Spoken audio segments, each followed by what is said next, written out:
दोस्तों नमस्कार। ये है मार्गदर्शन फॉर सिविल सर्विसेज। मैं अनुराग चौधरी।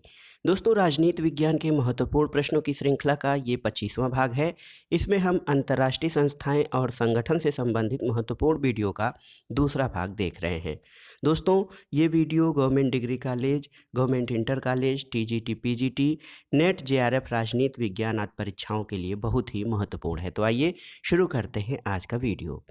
दोस्तों, आज की वीडियो का ये जो प्रश्न है, संयुक्त राष्ट्र संघ की स्थापना कब हुई थी? तो इसको ऑप्शन बताने की आवश्यकता नहीं है, आप जानते हैं।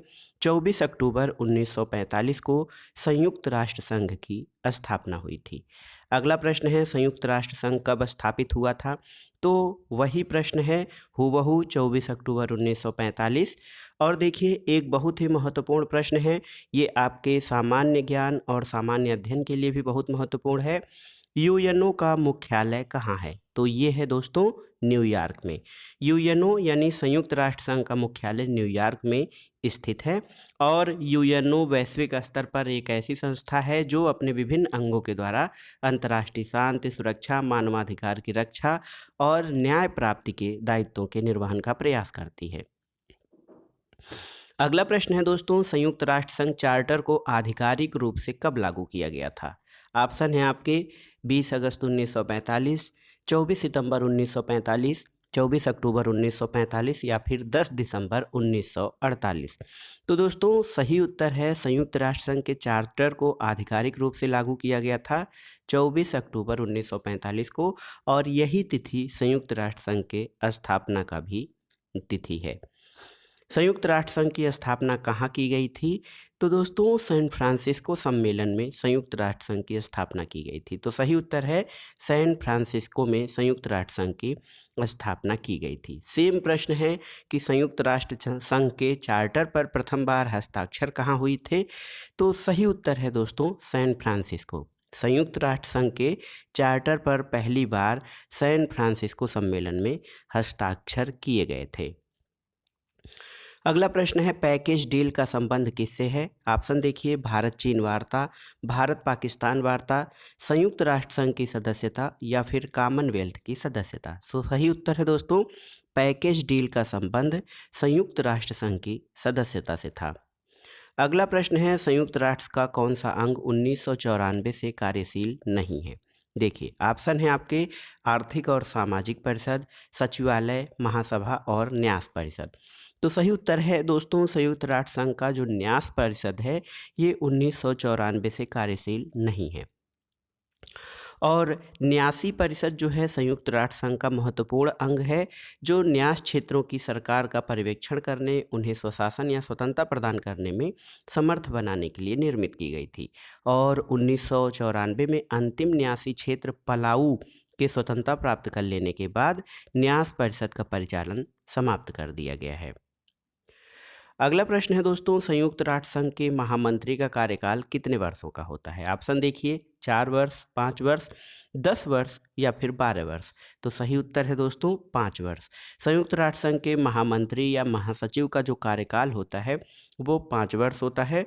और इसकी नियुक्ति सुरक्षा परिषद की सिफारिश पर सामान्य सभा यानी जनरल असेंबली द्वारा की जाती है। ये प्रश्न देखिए, केवल राजनीति विज्ञान के लिए नहीं बल्कि आपकी सामान्य जानकारी और सामान्य अध्ययन के लिए बहुत महत्वपूर्ण है। आपको याद भी होना चाहिए दोस्तों, संयुक्त राष्ट्र संघ के प्रथम सेक्रेटरी जनरल या महासचिव कौन थे? तो सही उत्तर है ट्रिगवेली। ट्रिगवेले नॉर्वे के निवासी थे और ये संयुक्त राष्ट्र संघ के प्रथम महासचिव थे। अगला प्रश्न है, कुछ ऑप्शन दिए गए हैं, आपको बताना है कि इनमें से कौन संयुक्त राष्ट्र संघ का प्रथम महासचिव था। देखिए, कुर्ट वाल्डहीम, डाग हैमरशोल्ड, ट्रिगवेली या फिर यू थांट। तो सही उत्तर है ट्रिगवेली संयुक्त राष्ट्र संघ के प्रथम अध्यक्ष थे। आपके लिए एक प्रश्न है दोस्तों, अगर जो ये आप वीडियो देख रहे हैं कभी भी पूछा जा सकता है। संयुक्त राष्ट्र संघ के सामान्य सभा के सेक्रेटरी जनरल वर्तमान में कौन है? संयुक्त में जो है वर्तमान सभा के जो महासचिव हैं या सेक्रेटरी जनरल संयुक्त राष्ट्र संघ के, वो कौन है? अगला प्रश्न है यूएनओ के वर्तमान महासचिव कहाँ से हैं? तो सही उत्तर है दोस्तों, यूएनओ के वर्तमान महासचिव को आपको बताना है। तो आप बताइएगा संयुक्त राष्ट्र संघ के महासचिव वर्तमान में कौन हैं और वो किस देश के निवासी हैं। अगला प्रश्न है संयुक्त राष्ट्र महासभा द्वारा पारित सामूहिक सुरक्षा से संबंधित एक महत्वपूर्ण प्रस्ताव किस प्रतिवेदन पर आधारित था? ऑप्शन देखिए, किसिंजर प्रस्ताव 1971, ग्रैमको प्रस्ताव 1975, बोर रदरफोर्ड प्रस्ताव 1956 और एचिसन प्रस्ताव 1950। तो सही उत्तर है दोस्तों, संयुक्त राष्ट्र महासभा द्वारा पारित सामूहिक सुरक्षा से संबंधित एक प्रस्ताव एचिसन कमेटी की रिपोर्ट 1950 पर आधारित था। तो सही उत्तर है सामूहिक सुरक्षा प्रस्ताव एचिसन प्रस्ताव 1950। अगला प्रश्न है कौन गुटनिरपेक्ष आंदोलन से नहीं जुड़े हुए थे? ऑप्शन देखिए, नेहरू, द गाल, यासर अराफात और टीटो। तो सही उत्तर है द गाल। दोस्तों गुटनिरपेक्ष आंदोलन जो है ये राष्ट्रों की एक अंतर्राष्ट्रीय संस्था है और ये ऐसे देश हैं जो किसी गुट में शामिल नहीं होना चाहते थे। नेहरू, यासर अराफात और टीटो ये संयुक्त राष्ट्र संघ के गुटनिरपेक्ष आंदोलन से जुड़े हैं, लेकिन द गाल उससे नहीं जुड़े हैं। गाल फ्रांस के राष्ट्रपति रहे थे। अगला प्रश्न है कौन से नेताओं का समूह गुटनिरपेक्ष आंदोलन के लिए जिम्मेदार है? तो सही उत्तर है नेहरू, नासिर और टीटो। सही उत्तर, नेहरू, नासिर और टीटो गुटनिरपेक्ष आंदोलन के संस्थापक सदस्यों में रहे हैं। यहाँ देखिए ऑप्शन है कि कौन गुटनिरपेक्ष आंदोलन का संस्थापक सदस्य नहीं था? नेहरू, नासिर, टीटो और फिदेल कास्त्रो। तो सही उत्तर है फिदेल कास्त्रो। फिदेल कास्त्रो गुटनिरपेक्ष आंदोलन के संस्थापक सदस्यों में नहीं थे। अगला प्रश्न है कौन निर्गुट आंदोलन का संस्थापक नहीं था? ऑप्शन देखिए, Jawaharlal Nehru, colonel Nasser, marshal Tito या कर्नल गद्दाफी। तो सही उत्तर है कर्नल गद्दाफी जो है गुटनिरपेक्ष या निर्गुट आंदोलन के संस्थापकों में नहीं थे। ये प्रश्न देखिए इस तरह से कई बार पूछा गया है कि निर्गुट आंदोलन के संस्थापकों में कौन नहीं है। तो नेहरू, नासिर और टीटो के अलावा आप एक ऑप्शन खोज लीजिएगा, वो सही उत्तर हो जाएगा। अगला प्रश्न है गुटनिरपेक्ष आंदोलन की वैदेशिक नीति का प्रतिपादन किसने किया था? ऑप्शन है जवाहरलाल नेहरू, मोरारजी देसाई, अटल बिहारी वाजपेयी या फिर लाल बहादुर शास्त्री ने। तो सही उत्तर है दोस्तों नॉन अलाइनमेंट मूवमेंट या गुटनिरपेक्ष आंदोलन की विदेश नीति का प्रतिपादन भारत के प्रथम प्रधानमंत्री पंडित जवाहरलाल नेहरू ने कहा था। अगला प्रश्न है देखिए गुटनिरपेक्षता की नीति के प्रतिपादक कौन थे? बाल गंगाधर तिलक, महात्मा गांधी, जवाहरलाल नेहरू या फिर डॉक्टर भीमराव अंबेडकर। तो सही उत्तर है जवाहरलाल नेहरू। ये प्रश्न देखिए बहुत बार परीक्षाओं में पूछा गया है। प्रथम गुटनिरपेक्ष आंदोलन कहाँ आयोजित किया गया था? तो सही उत्तर है यूगोस्लाविया की राजधानी बेलग्रेड में पहला गुटनिरपेक्ष आंदोलन 1961 में संपन्न हुआ था और इसकी विशेषता ये थी कि इसमें 25 देशों के प्रतिनिधियों ने भाग लिया था। वही प्रश्न है कि 1961 में बेलग्रेड में अफ्रीकी एशियाई राष्ट्रों ने कितने राष्ट्रों ने हिस्सा लिया था? तो ये कुल संख्या थी प्रथम गुटनिरपेक्ष आंदोलन में जो 1961 में बेलग्रेड में आयोजित हुआ था, उसमें 25 राष्ट्रों ने हिस्सा लिया था। अगला प्रश्न है गुटनिरपेक्ष आंदोलन के संस्थापक थे? ऑप्शन देखिए, Nelson Mandela, Indira Gandhi, marshal Tito या फिर आइजनहावर। तो सही उत्तर है मार्शल टीटो। अगला प्रश्न है दोस्तों गुटनिरपेक्ष आंदोलन देशों का पहला शिखर सम्मेलन कहाँ हुआ था? तो ये हुआ था दोस्तों बेलग्रेड में 1961 में। और ये प्रश्न देखिए बहुत बार पूछा गया है कि गुटनिरपेक्ष आंदोलन देशों का पहला शिखर सम्मेलन कहाँ आयोजित हुआ था? तो सही उत्तर है बेलग्रेड, यूगोस्लाविया में 1961 में। ये देखिए 7वां गुटनिरपेक्ष सम्मेलन कहाँ पर आयोजित हुआ था? ये कठिन है लेकिन महत्वपूर्ण इसलिए है कि ये सम्मेलन नई दिल्ली में आयोजित हुआ था। तो याद रखिएगा 7वां नॉन अलाइनमेंट मूवमेंट समिट जो था वो नई दिल्ली में आयोजित हुआ था। अगला प्रश्न है दोस्तों नई अंतर्राष्ट्रीय आर्थिक व्यवस्था की मांग कहाँ उठाई गई थी? बांडुंग सम्मेलन में, अल्जीरियस सम्मेलन में, बेलग्रेड सम्मेलन में या फिर कार्टागेना सम्मेलन में। तो सही उत्तर है न्यू इकोनॉमिक आर्डर की मांग बांडुंग सम्मेलन में उठाई गई थी। अगला प्रश्न है गुटनिरपेक्ष शिखर सम्मेलन निम्नलिखित में से किन नगरों में आयोजित हुए थे? तो तो सही उत्तर का आपको चुनाव करना है। सही उत्तर है इसमें लुसाका में 1970 में और अल्जियर्स में 1973 में। दोस्तों, गुटनिरपेक्ष आंदोलन के बारे में कुछ महत्वपूर्ण तथ्यों को जान लेते हैं। आप जानते हैं पहला शिखर सम्मेलन 1961 में बेलग्रेड में आयोजित हुआ था। दूसरा 1964 में काहिरा में। पांचवा जो है ये श्रीलंका की राजधानी कोलंबो में हुआ था। छठा सम्मेलन 1979 में क्यूबा की राजधानी हवाना में। आठवां जो था 1986 में जिम्बाब्वे की राजधानी हरारे में हुआ था। इसके अलावा फिर नौवां शिखर सम्मेलन, देखिए पहला और नौवां यूगोस्लाविया की राजधानी बेलग्रेड में आयोजित हुआ था। देखिए दोस्तों, यहाँ पर 13वां शिखर सम्मेलन कुआलालंपुर में, 14वां क्यूबा की राजधानी हवाना में, 15वां जो है 2009 में मिस्र के शर्म अल शेख में, 16वां गुटनिरपेक्ष शिखर सम्मेलन 2012 में ईरान की राजधानी तेहरान में और 17वां सम्मेलन 13 से 18 सितंबर 2016 को वेनेजुएला के पोर्ला मार में आयोजित हुआ था। अगला प्रश्न है, भारत ने किस वर्ष को चीन भ्रमण वर्ष नामित किया था? 2018, 2015, 2016 या 2017? तो सही उत्तर है 2016 में भारत में चीन का भ्रमण वर्ष घोषित किया गया था। अगला प्रश्न है, कौन पंचशील का सिद्धांत नहीं है? गुटनिरपेक्षता, शांतिपूर्ण सहअस्तित्व, एक दूसरे के अंतर्राष्ट्रीय मामलों में हस्तक्षेप नहीं, एक दूसरे के संप्रभुता का पारस्परिक आदर। दोस्तों, पंचशील में गुटनिरपेक्षता जो है वो शामिल नहीं है। देखिए, गुटनिरपेक्षता किसी भी शक्तिशाली देश के पक्ष अथवा विपक्ष में न रहकर तटस्थ की भूमिका निभाता है। पंचशील के सिद्धांतों में देखिए बहुत ही महत्वपूर्ण है शांतिपूर्ण सहअस्तित्व, एक दूसरे पर आक्रमण न करना, एक दूसरे के मामलों में हस्तक्षेप न करना, शांतिपूर्ण सहअस्तित्व और देखिए एक दूसरे के क्षेत्र और संप्रभुता का आदर करना। पंचशील जो है एक दूसरे की प्रादेशिक अखंडता और संप्रभुता का सम्मान, एक दूसरे के विरुद्ध आक्रमण न करना, आंतरिक विषयों में हस्तक्षेप न करना, समानता और पारस्परिक लाभ और शांतिपूर्ण सहअस्तित्व। अगला प्रश्न है कि कौन भारतीय विदेश नीति में पंचशील का सिद्धांत नहीं है? देखिए, अनाक्रमण है, हस्तक्षेप भी है, शांतिपूर्ण सहअस्तित्व भी है, यथार्थवाद भारत के पंचशील का सिद्धांत नहीं है। अगला प्रश्न है कि पंचशील का सिद्धांत किससे संबंधित है? ऑप्शन देखिए, महात्मा गांधी, जवाहरलाल नेहरू, जयप्रकाश नारायण और विवेकानंद। तो सही उत्तर है पंचशील का सिद्धांत जवाहरलाल नेहरू से संबंधित है। पंचशील शब्द ऐतिहासिक बौद्ध अभिलेखों से लिया गया है। ये बौद्ध भिक्षुओं का व्यवहार नियंत्रित करने वाले 5 प्रकार के निषेध होते हैं। पंचशील बहुत बार परीक्षाओं में पूछा गया है। पंचशील की प्रस्तावना किसने दी थी? तो सही उत्तर है भारत के प्रथम प्रधानमंत्री पंडित जवाहरलाल नेहरू थे। भारत की विदेश नीति किस पर आधारित है? पश्चिमी गुट, साम्यवादी गुट, गुटनिरपेक्षता और जियो और जीने दो। तो सही उत्तर है भारत की विदेश नीति गुटनिरपेक्षता के सिद्धांत पर आधारित है।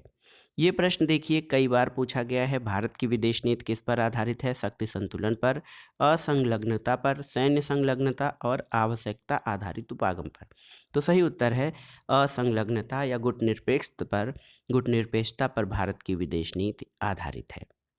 अगला प्रश्न देखते हैं, भारत की विदेश नीति का प्रमुख उद्देश्य नहीं है अफ्रीकी एशियाई एकता, ये है। पड़ोसी देशों के मध्य शक्ति विस्तार, ये नहीं है। गुटनिरपेक्षता भी है और निशस्त्रीकरण। तो भारत की विदेश नीति में अफ्रीकी एशियाई एकता, गुटनिरपेक्षता और निशस्त्रीकरण है, जबकि पड़ोसी देशों के मध्य शक्ति विस्तार ये भारत की विदेश नीति का भाग नहीं है। अगला प्रश्न देखते हैं, दक्षिण पूर्व एशियाई सहयोग संगठन यानी आसियान का मुख्यालय कहाँ पर स्थित है? ऑप्शन है आपके काठमांडू, सिंगापुर, बैंकॉक और जकार्ता। सही उत्तर है आसियान का मुख्यालय इंडोनेशिया की राजधानी जकार्ता में है। आसियान 10 दक्षिण पूर्व एशियाई राष्ट्रों का संगठन है। अगला प्रश्न है, आसियान की स्थापना कब हुई थी? तो ये जीके का भी प्रश्न है। 1967 में आसियान की स्थापना हुई थी। अगला प्रश्न है, कौन सा देश आसियान का सदस्य नहीं है? तो यहाँ पर देखिए ये जो देश हैं ये सभी देश आसियान के सदस्य लग रहे हैं। आसियान के बारे में बता दें दोस्तों, कि आसियान की स्थापना 8 अगस्त 1967 को थाईलैंड की राजधानी बैंकॉक में की गई थी। इसके संस्थापक सदस्य थाईलैंड, इंडोनेशिया, मलेशिया, फिलीपींस और सिंगापुर रहे। बाद में वियतनाम, ब्रुनेई, लाओस और म्यांमार इसके सदस्य बने थे। और देखिए 1997 को कोलंबिया ने इसकी सदस्यता 30 अप्रैल 1999 को ग्रहण की थी। अगला प्रश्न है, आसियान या दक्षिण पूर्व एशिया के कोलंबिया नहीं, सॉरी, कंबोडिया ने इसकी सदस्यता 30 अप्रैल 1999 को गठित की थी। अगला प्रश्न है, आसियान का गठन कब हुआ था? तो आसियान का गठन 1967 में हुआ था। और देखिए आसियान के संगठन वर्ष 1967 में कितने मौलिक सदस्य थे? तो 5 देशों ने आसियान की स्थापना की थी। अगला प्रश्न है, 1967 में जब आसियान संगठन बना तो इसका उद्देश्य क्या था? सही उत्तर है, आसियान का उद्देश्य सदस्य राष्ट्रों के मध्य परस्पर आर्थिक सहयोग की स्थापना करना था। अगला प्रश्न, गतिविधियों के संदर्भ में दक्षेस की तुलना किस संगठन से करना उचित नहीं होगा? ऑप्शन है आपके आसियान, यूरोपीय संघ, अफ्रीकी संघ या फिर नाटो। तो सही उत्तर है दोस्तों, सार्क जो है दक्षिण एशियाई राष्ट्रों का संगठन जो है, ये आसियान, यूरोपीय संघ और अफ्रीकी संघ की तरह एक सामाजिक और आर्थिक विकास के लिए संगठन है, न कि नाटो की तरह एक सैन्य संगठन। दोस्तों, दक्षेस या सार्क की स्थापना 8 दिसंबर 1985 को भारत, पाकिस्तान, बांग्लादेश, श्रीलंका, नेपाल, मालदीव और भूटान द्वारा की गई थी। 2007 में इसमें अफ़गानिस्तान को इसका 8वां सदस्य बनाया गया और ये जो है इसके प्रमुख जो होते हैं महासचिव होते हैं। अगला प्रश्न है, निम्नलिखित में से कौन दक्षेस की कार्य पद्धति का आधार है? ऑप्शन है आपके भारतीय दृष्टिकोण, बहुसदस्यों का दृष्टिकोण, आम सहमति और 2/3 बहुमत। तो सही उत्तर है, दक्षेस की कार्य पद्धति का आधार आम सहमति है। अगला प्रश्न है, कौन सा उत्तर दक्षिण संवाद का तात्पर्य नहीं है? ऑप्शन है आपके नई अंतर्राष्ट्रीय आर्थिक व्यवस्था की स्थापना का स्वप्न देखना, सही है। अमीर और गरीब के बीच संवाद स्थापित करना, ये भी सही है। उत्तर से तात्पर्य है विकसित देश और दक्षिण से तात्पर्य है विकासशील तीसरी दुनिया का देश।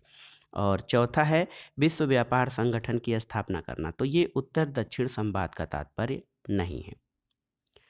अगला प्रश्न है दोस्तों, गैट जिसका कि फुल फॉर्म होता है general agreement on trade and tariff, उसके स्थान पर 1995 में किस नए संगठन की स्थापना हुई थी? तो सही उत्तर है विश्व व्यापार संगठन या WTO की स्थापना गैट के स्थान पर 1955 में की गई थी। अगला प्रश्न बहुत ही महत्वपूर्ण है, वार्ताओं के उरुग्वे चक्र में निम्नलिखित में से किसकी स्थापना हुई? तो उरुग्वे चक्र में जो है WTO की स्थापना हुई थी। WTO यानी वर्ल्ड ट्रेड ऑर्गेनाइजेशन। यहाँ पर देखिए सामूहिक सुरक्षा के संदर्भ में कौन सा कथन गलत है? दोस्तों, सामूहिक सुरक्षा जो होता है वो इस सिद्धांत पर कार्य करता है कि 1 for all and all for one, यानी एक सबके लिए और सब एक के लिए। तो इसमें गलत कथन ये है कि किसी एक राज्य पर किया गया आक्रमण सभी राज्यों पर आक्रमण नहीं माना जाएगा, ये गलत है। लेकिन अन्य जो है कि एक राज्य पर किया गया आक्रमण सभी राज्यों पर आक्रमण माना जाएगा और सभी मिलजुल कर उसका प्रतिरोध करेंगे, ये सामूहिक सुरक्षा का मुख्य है। अगला प्रश्न है कि सामूहिक सुरक्षा के लिए निम्नलिखित में से कौन सा सत्य है?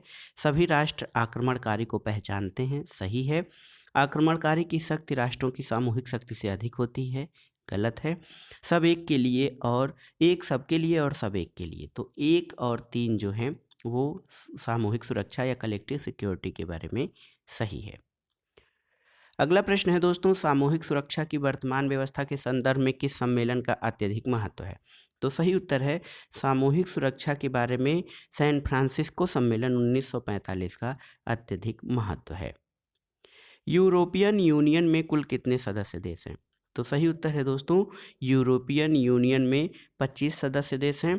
वर्तमान में यूरोपियन यूनियन के सदस्य देशों की संख्या 28 है और जब ये प्रश्न पूछा गया था तो इसमें कुल 25 देश थे, तो सही उत्तर है 28।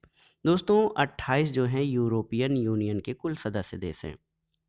अगला प्रश्न महत्वपूर्ण है, दक्षेस या सार्क में गरीबी उन्मूलन वर्ष के रूप में कब मनाया गया था या कब निर्धारित किया गया था? ऑप्शन है आपके 1995, 1996, 1997 या फिर 1998? तो सही उत्तर है सार्क गरीबी उन्मूलन वर्ष 1995 को मनाया गया था।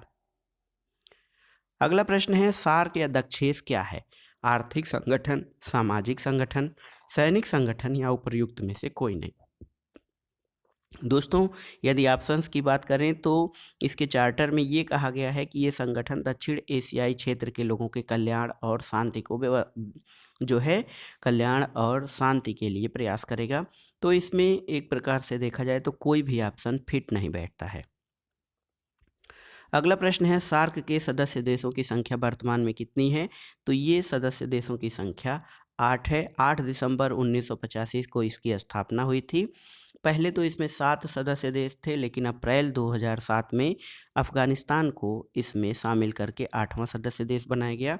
दक्षेस का मुख्यालय नेपाल की राजधानी काठमांडू में है। अगला प्रश्न है 1985 में भारतीय प्रधानमंत्री ने एशिया में क्षेत्रीय सहयोग के लिए किस संगठन की स्थापना में महत्वपूर्ण भूमिका का निर्वहन किया था?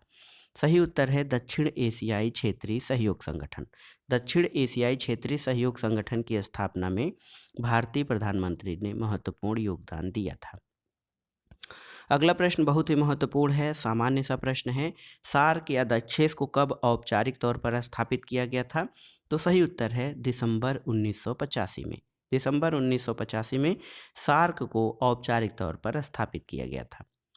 यहाँ पर देखिए एक प्रश्न है, जब आप सार्क के सदस्य देशों की संख्या जानेंगे तो ये प्रश्न आप सही से हल कर लेंगे कि कौन इसका सदस्य नहीं है। ऑप्शन है चीन, पाकिस्तान, बांग्लादेश और श्रीलंका। तो सही उत्तर है चीन इसका सदस्य नहीं है।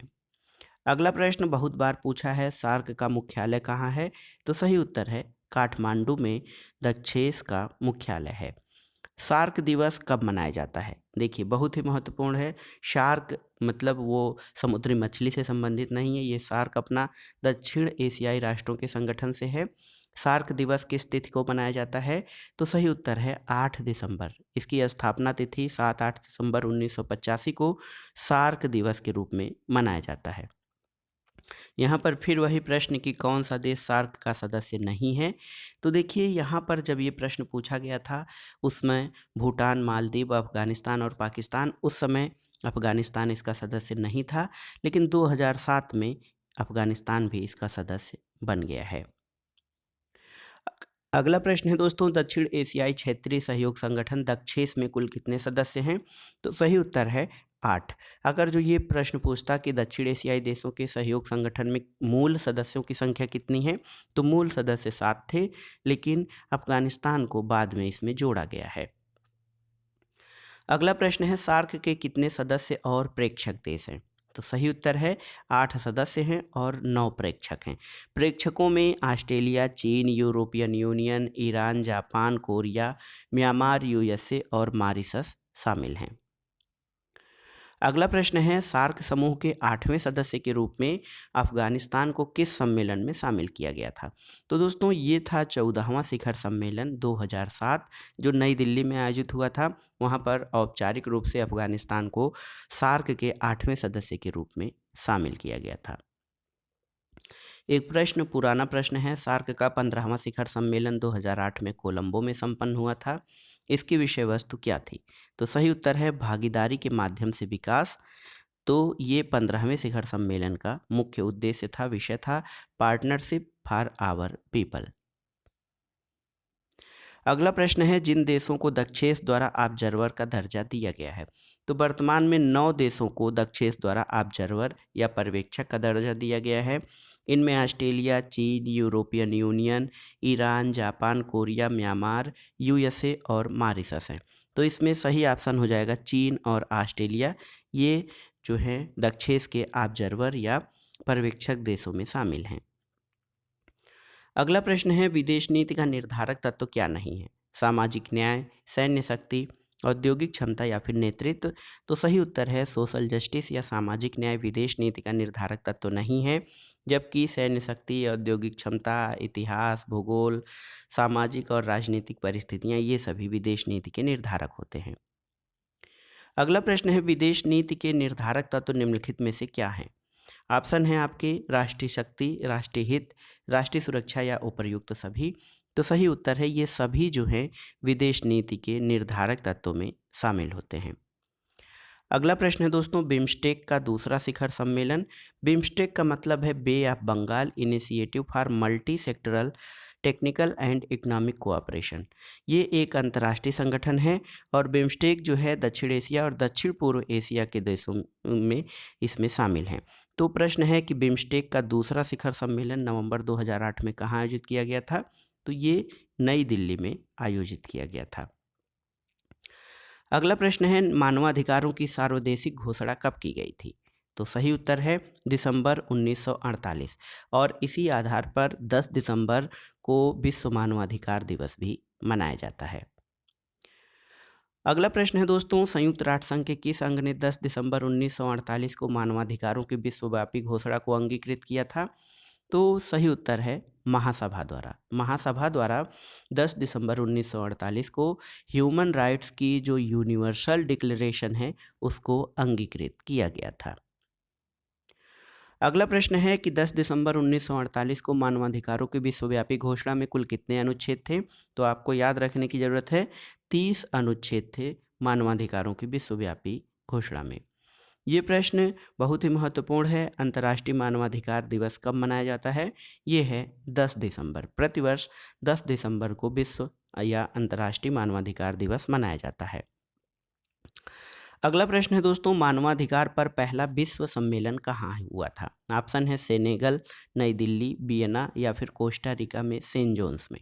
तो सही उत्तर है दोस्तों, मानवाधिकारों पर पहला विश्व सम्मेलन ऑस्ट्रिया की राजधानी वियना में हुआ था और मानवाधिकारों की सार्वभौमिक घोषणा के 20 वर्ष बाद ये सम्मेलन हुआ था। अगला प्रश्न है, अंतर्राष्ट्रीय पर्यावरण के मुद्दे पर सर्वप्रथम संयुक्त राष्ट्र सम्मेलन कहाँ हुआ था? Stockholm, Rio de Janeiro, London या फिर न्यूयॉर्क। तो सही उत्तर है 5 से 16 जून 1972 के बीच पहला शिखर सम्मेलन स्टॉकहोम में हुआ था, जो मानव पर्यावरण पर स्टॉकहोम शिखर सम्मेलन कहा जाता है। और यहीं से 1972 से स्टॉकहोम शिखर सम्मेलन से 5 जून को अंतर्राष्ट्रीय या विश्व पर्यावरण दिवस मनाने की शुरुआत हुई थी। अगला प्रश्न है, बांडुंग सम्मेलन कब हुआ था? ऑप्शन है आपके 1954, 1955, 1956 या 1959 में। तो सही उत्तर है बांडुंग सम्मेलन 1955 में आयोजित हुआ था। बांडुंग सम्मेलन कई बार पूछा है, ये 1955 में आयोजित हुआ था। और अगला प्रश्न है, शक्ति संतुलन अब आतंक के संतुलन में बदल गया है क्योंकि क्योंकि सही उत्तर इसका ये है कि शक्ति संतुलन के लिए युद्ध का प्रयोग अत्यधिक हानिकारक होगा और इस कारण शक्ति संतुलन यानी बैलेंस ऑफ पावर अब बैलेंस ऑफ टेरर में बदल गया है। अगला प्रश्न है, शांति के लिए एकता प्रस्ताव। शांति के लिए एकता प्रस्ताव संयुक्त राष्ट्र संघ की महासभा में कब पारित हुआ था? तो सही उत्तर है दोस्तों 3 नवंबर 1950 को संयुक्त राष्ट्र महासभा में शांति के लिए एकता प्रस्ताव पारित किया गया था। अगला प्रश्न है, किसी देश के विरुद्ध सैनिक कार्रवाई करने की शक्ति संयुक्त राष्ट्र संघ के चार्टर के किस भाग में दी गई है? तो सही उत्तर है 7वें भाग में दी गई है किसी देश के विरुद्ध सैनिक कार्रवाई करने की शक्ति। संयुक्त राष्ट्र संघ के चार्टर के अध्याय 7 में शांति के लिए धमकी के विरुद्ध कार्रवाई, शांति उल्लंघन और अतिक्रमण का उल्लेख किया गया है जिसके विरुद्ध सैनिक कार्रवाई की जा सकती है।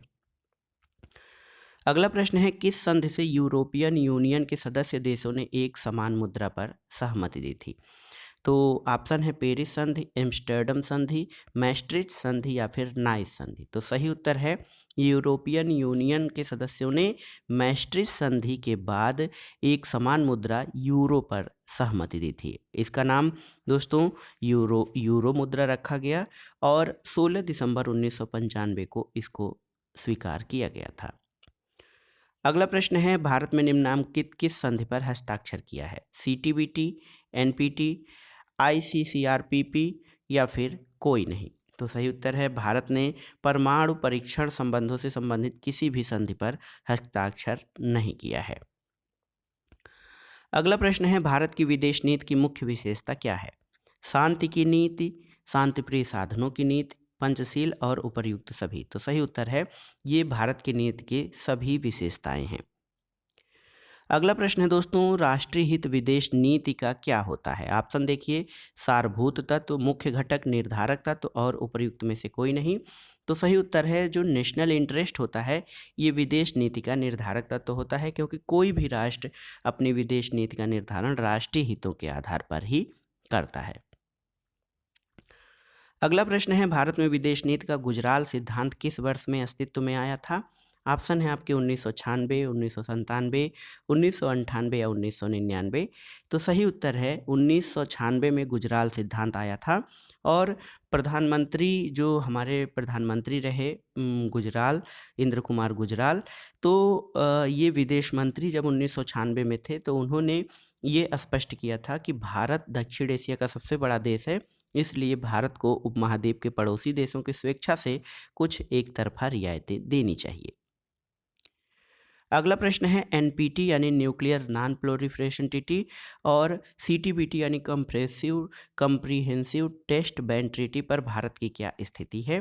तो सही उत्तर है एनपीटी या सीटीबीटी में अभी भी भारत ने इन दोनों में से किसी पे हस्ताक्षर नहीं किए हैं, क्योंकि इन दोनों ही संधियों को भारत भेदभावपूर्ण मानता है। अगला प्रश्न है, फाली, साटलाफ और हिंस क्या हैं? तो ऑप्शन है, सीरिया भेजे गए अमेरिकी दूत, इराक भेजे गए अमेरिकी वार्ताकार, ईरान से वार्ता के लिए अधिकृत यूरोपीय वार्ताकार और इस्लामिक स्टेट के आतंकियों द्वारा मारे गए व्यक्ति। तो सही उत्तर है फाली, साटलाफ और हिंस, ये इस्लामिक स्टेट यानी आईएसआईएस के आतंकियों द्वारा मारे गए व्यक्ति हैं। अगला प्रश्न है, पसमरगा और नुस्रा फ्रंट कहाँ हैं? तो सही उत्तर है ये कुर्द और असद विरोधी लड़ाके, इनको पसमरगा और नुसरा फ्रंट कहा जाता है। अगला प्रश्न और इस वीडियो का आखिरी प्रश्न दोस्तों, इस्लामिक स्टेट नामक आतंकी संगठन के पूरे नाम आईएसआईएस या आईएसआईएल में आने वाले अंतिम दो अक्षर आईएस और आईएल का अर्थ क्या होता है? तो आईएस का अर्थ होता है इराक एंड सीरिया और आईएल का अर्थ होता है इराक एंड लिवांट। दोस्तों, आतंकवादी संगठन जो आईएसआईएस है, इसका गठन 1913 में हुआ था। इसका पूरा नाम Islamic State of Iraq and Syria है। अंतिम अक्षर आईएस का अर्थ इराक और सीरिया है और आईएसआईएल का पूरा नाम Islamic State of Iraq and Levant है। तो सही उत्तर है Iraq and Syria and Iraq and Levant. तो दोस्तों, ये था आज का वीडियो। इसमें हमने राजनीति विज्ञान से संबंधित महत्वपूर्ण प्रश्नों को, अंतर्राष्ट्रीय और विभिन्न संस्थाओं और संगठनों से संबंधित महत्वपूर्ण प्रश्नों को देखा। ये प्रश्न आपके आगामी परीक्षाओं के लिए बहुत ही महत्वपूर्ण है, आप इनको तैयार कर लीजिए। वीडियो आपको कैसा लगा हमें कमेंट बॉक्स में ज़रूर बताइएगा। वीडियो को लाइक करें, शेयर करें और इस चैनल मार्गदर्शन फॉर सिविल सर्विसेज को सब्सक्राइब करें। वीडियो देखने के लिए धन्यवाद दोस्तों, नमस्कार।